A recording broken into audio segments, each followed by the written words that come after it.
Chapter 3 এর আমরা বেশ কিছু ম্যাথ সলভ করি। আমরা আমরা চ্যাপ্টার অ্যানালাইসিসটা দিব ইনশাআল্লাহ, বাট আমার 3 এর ম্যাথগুলো আমরা সলভ করে নিই। এবার আমরা চ্যাপ্টার 3 সেটা আমরা যাবো, এর বেশ কিছু এমসিকিউ আমরা ইনশাআল্লাহ সলভ করব। সো মোটামুটি দেখি চ্যাপ্টার 2 পর্যন্ত কারা ছিল। ওকে ফাইন, ঠিক আছে, দ্যাটস গুড। ওকে,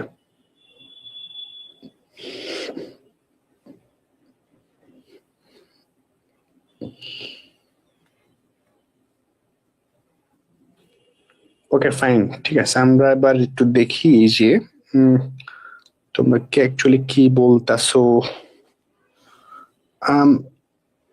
ওকে ওকে ওকে ওকে ওকে আসসালামু আলাইকুম। ওয়ালাইকুম সালাম। অনেকম ফাইন। আচ্ছা, তারপর আমরা এখানে যাই। ওকে, চ্যাপ্টার 2টা আমরা শুরু করি এবার।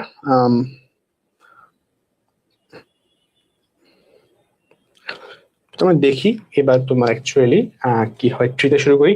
সো দেখো 3 এর মধ্যে বেশ কিছু সারসংক্ষেপ এখানে ভিতরে আছে। তো সারসংক্ষেপ গুলার মধ্যে আমরা বেশ কিছু তথ্যগুলোকে নিয়ে পড়বো, বুঝবো, এরপরে আমরা সলভিং এর দিকে যাব, এমসিকিউ, ঠিক আছে। সো প্রথম নগদ। নগদটা কি ভাইয়ারা? নগদটা কি? এটা আমার সম্পদ। কোন ধরনের সম্পদ?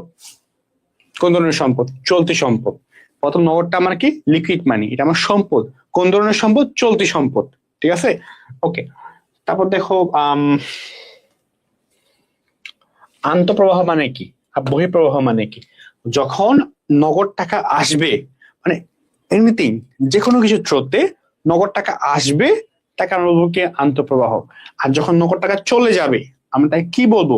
বহিঃপ্রবাহ বলবো। চলে গেলে বহিঃপ্রবাহ, বাহির হয়ে যাচ্ছে, আসলে আন্তঃপ্রবাহ হচ্ছে, ঠিক আছে।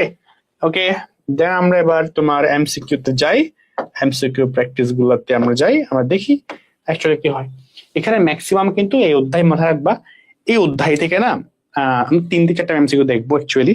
এবং ইন্টারেস্টিং ফ্যাক্ট হইলো এই অধ্যায় থেকে যা এমসিকিউ আসে ম্যাক্সিমাম হইলো তোমার ম্যাথ। মানে তুমি যদি ম্যাথ না পারো না, এই অধ্যায়টা তোমার টাফ হয়ে যাবে। সো এই অধ্যায়ের সৃজনশীল গুলো ভালো মতো প্র্যাকটিস করাটাকে আমি খুব বেশি জোর দিব। থিওরির চেয়ে সৃজনশীলের ফোকাস বেশি করতে হবে অধ্যায়ে, মানে তো ম্যাথ গুলো প্র্যাকটিস করতে হবে বেশি।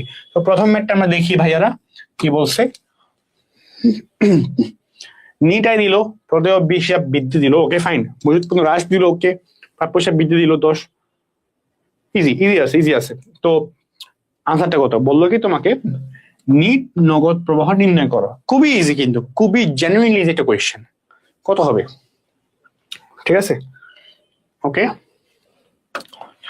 যাদের আনসার হলো 1,39,000 টাকা, তারাই কারেক্ট। দেখি তোমরা কে কে অ্যাকচুয়ালি দিলা। আচ্ছা, তার আগে দেখি একটু যে অর্থায়ন সংক্রান্ত কার্যক্রমের নগদ প্রবাহের একটি উদাহরণ কোনটি। এটা কিন্তু অর্থায়ন সংক্রান্ত কার্যকলাপে আমি আমার লাস্ট ক্লাসের মধ্যে যখন নোট প্রয়োগ করাচ্ছিলাম তখন অনেকগুলো কার্যাবলী দিছি, এখন অনেকগুলোই আছে। তার মধ্যে এখান থেকে কোনটা, এটাই বলতেছে। তো কোনটা দেখি বলো, কোনটা হইতে পারে? যাদের আনসার লভ্যাংশ প্রধান, এটাই হইলো কি আনসার। সো এটাই, কোডিং কিছু না। আমি বারবার ধরে বলি এই অধ্যায়টা ম্যাথের উপরে, মানে যত বেশি এমসিকিউ গুলো তুমি প্র্যাকটিস করবে, ম্যাথ গুলো প্র্যাকটিস করো, থিওরির চেয়ে ম্যাথে ফোকাস করো। এই অধ্যায়টা স্পেসিফিক্যালি ম্যাথে ফোকাস করো, আবার বলতেছি, ঠিক আছে। তো তোমার জন্য লাভ হবে আর কি। তারপরে দেখো বিনিয়োগ সংক্রান্ত নগদ প্রবাহ কোনটি, বিনিয়োগ সংক্রান্ত কোনটি।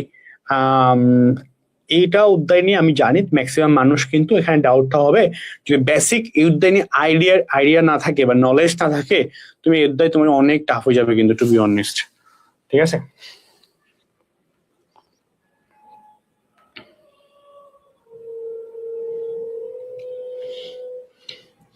সো দেখি তোমরা কে কি বললা।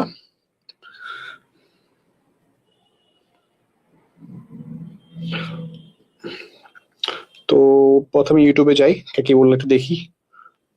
ভাইয়া বললো 2SC বল। আচ্ছা, ওটা তো আমি চেক করি নাই। ওকে,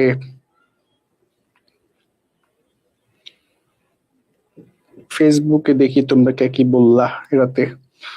ওকে, ওকে ফাইন। সো এটার হইলো প্রবাহিত করো কোনটা, এটা হচ্ছে অন্য কোম্পানির শেয়ার ক্রয়, এটাতে মেইন ফোকাস রাখবা। এটা হলো অন্য কোম্পানির শেয়ার ক্রয়টা অ্যাকচুয়ালি তোমার এখানের মধ্যে বিনিয়োগ সংক্রান্ত প্রবাহিত করা আর কি। লাইক দেখো তুমি শেয়ার ইস্যু করতেছো বা অগ্রিম খরচ করতেছো বা লভ্যাংশ, এগুলো একটাও কিন্তু না। একমাত্র বিনিয়োগ সংক্রান্ত কার্যাবলীর মধ্যে পড়ে কোনটা, শেয়ার ক্রয়টা। মানে তুমি শেয়ার ক্রয় করছো মানে কি, তুমি কেন শেয়ার করো, মানে তুমি ইনভেস্ট করছো, বিনিয়োগ করছো, রাইট? বিষয়টা বুঝো ইজিলি।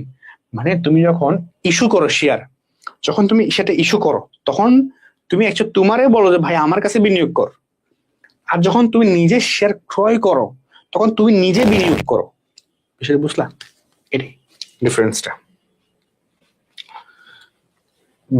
Most important. অনেকে স্যার দেখে ভয় পেয়ে যাবা জানি, স্টিল বলি আইএর 7 অনুযায়ী নগদ প্রবিবরণীতে নগদ কার্যকলাপ কত ভাবে দেখানো হয়। খুব ইজি, এই অধ্যায় হিসেবে বেসিক ধারণা থাকলে পারবা। দেখি বলো কত, 3 ধরনের, ঠিক আছে তো? ওকে, সব পরিচালন কার্যাবলী, অর্থায়ন কার্যাবলী, বিনিয়োগ কার্যাবলী। কত? পরিচালন, অর্থায়ন, বিনিয়োগ। তারপর লাস্ট, নিম্নের কোন দফাটি নগদ প্রবিবরণীতে বিনিয়োগ কার্যক্রম অন্তর্ভুক্ত? এই যে বললাম আমি যে ক্লাসের মধ্যে চার্ট দিছিলাম একটা, যে ভাইয়া বিনিয়োগ কার্যাবলী কোনগুলা, অর্থায়ন কার্যাবলী কোনগুলা, পরিচালন কার্যাবলী কোনগুলা, কারণ এখানে অনেকগুলোই আছে। প্রতিগুলো তুমি যদি জেনে যাও একবার যে না এগুলো বিনিয়োগ, এগুলো অর্থায়ন, এগুলো পরিচালন, তখন তোমার এবার যেখান থেকে কোয়েশ্চেন করো ওগুলো বিদ্যা থেকে পারবা। সিম্পল, এটা অ্যাকচুয়ালি বুঝলা? ওকে, আসবাবপত্র ক্রয়, এটাই হলো তোমার কি আনসার। সো হোপফুলি এই অধ্যায়টা এখানে আমরা রাখবো।